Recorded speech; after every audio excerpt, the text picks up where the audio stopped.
Hi there, everyone. It's 4 o'clock in the East. In the words of one person who played an outside role, a role bigger than arguably just about anyone else in helping to propel Donald Trump to the White House, the Epstein case is now, quote, a line in the sand. Joe Rogan, whose last-minute endorsement of Donald Trump back in November generated endless political debates among Democrats about whether Kamala Harris should have gone on his show, wondering if it would have been determinative in November's outcome. That guy, Joe Rogan, is out with a crystal clear warning for Donald Trump, that Trump's evasiveness and Trump's gaslighting on the Epstein case is hurting his credibility now on everything else. Watch. This is a line in the sand. Yeah. This one's a line in the sand. Yeah. Because this is one where there's a lot of stuff about, you know, when we thought Trump was going to come in and a lot of things are going to be resolved. Yeah. We're going to drain the swamp. We're going to figure everything out. And when you have this one hardcore line in the sand that everybody had been talking about forever, and then they're trying to gaslight you on that.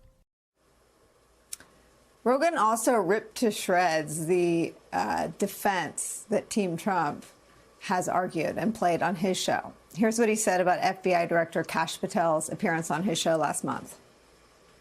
The Epstein stuff is so crazy because when Kash Patel was on here and he was like, there's nothing. And I was like, what are you talking? Yeah. I didn't even know what to say. My thought was, and people are like, why didn't you push back more?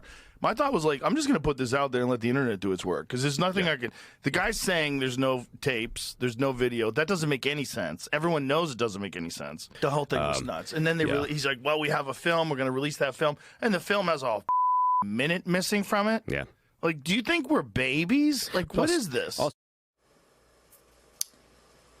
So much to unpack there, right? But part of the reason that Rogan said that Epstein is a, quote, line in the sand, part of what he argues, part of what the complaint is centered around, is that Donald Trump is now at the center of so many more unanswered questions that seem to multiply with every comment Trump makes. On Monday, Trump said this. For years, I wouldn't talk to Jeffrey Epstein. I wouldn't talk because he did something that was inappropriate. He hired help. And I said, don't ever do that again. He stole people that worked for me. I said, don't ever do that again. He did it again. And I threw him out of the place, persona non grata. I threw him out, and that was it. I'm glad I did, if you want to know the truth. And by the way, I never went to the island, and Bill Clinton went there supposedly 28 times. I never went to the island, but Larry Summers, I hear, went there. He was the head of Harvard. And many other people that are very big people. Nobody ever talks about them. I never had the privilege of going to his island. And I did turn it down, but a lot of people in Palm Beach were invited to his island. In one of my very good moments, I turned it down. I didn't want to go to his island. What? What? They break up as friends because he, quote, stole people from him? People are property? And then Trump claims he never had the privilege of going to the island? Okay. It is at best a curious and ill-advised choice of words to call that a privilege. But also this stealing of people from him as though those people were his property and Epstein stole his property. It's a fair interpretation of those comments. You recall that the Trump administration has been saying that Epstein and Trump had a falling out because Epstein was a, quote, creep. That's been the line from the press folks. Trump was asked now about these conflicting answers today, and that led reporters to ask more questions. Listen. You said yesterday your falling out with Jeffrey Epstein was over him taking some of the workers from your business. But your administration in the past said that you threw him out because he was a creep. So can you explain that discrepancy? Well, maybe they're the same thing, you know, sort of a little bit of the same thing. But no, he took people that worked for me, and I told him don't do it anymore, and he did it. And I said, stay the hell out of here. Yes, they were young women. What did they do? In the spa. Jobs in the spa. Yeah, people that work in the spa. I have a great spa, one of the best spas in the world in Mar-a-Lago. And people were taken out of the spa, hired by him. In other words, gone. And other people would come and complain, this guy is taking people from the spa. I didn't know that. And then when I heard about it, I told him, I said, listen, we don't want you taking our people, whether it was spa or not spa. I don't want him taking people.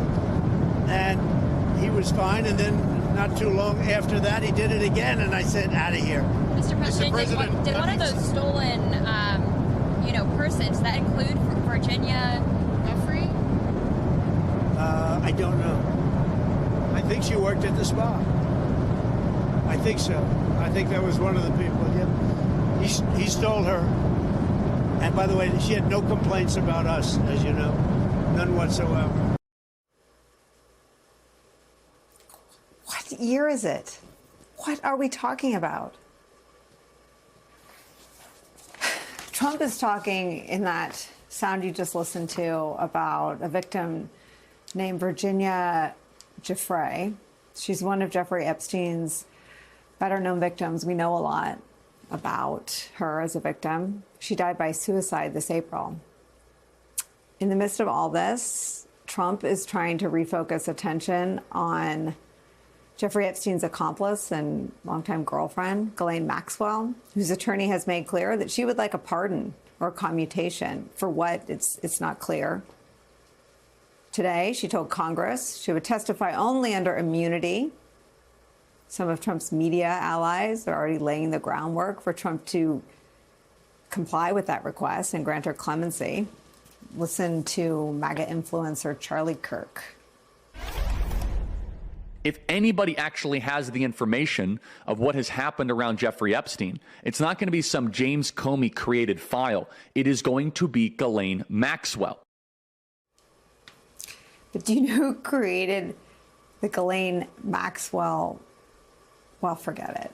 I know we're not on Earth One anymore. So for those of you interested in how this goes on Earth Two, here's how the new narrative that Joe Rogan, for one, isn't buying goes. The files created by the investigators that sent Ghislaine Maxwell to prison and before he committed suicide, Jeffrey Epstein to jail, those files are a hoax. But Ghislaine Maxwell, who was convicted, will singularly tell a truth that can't be found in the files, I guess. It's not clear even from the MAGA telling, which again, Joe Rogan, for his part, isn't buying. It's not clear how a pardon for Maxwell, a convicted sex trafficker, a convicted predator, convicted felon, it's not clear how pardoning that person would sit with the American public or even Trump's base of supporters. Charlie Kirk is trying. He's laying the groundwork just in case. Not to say anything of how any of Epstein or Maxwell's victims would feel about a pardon.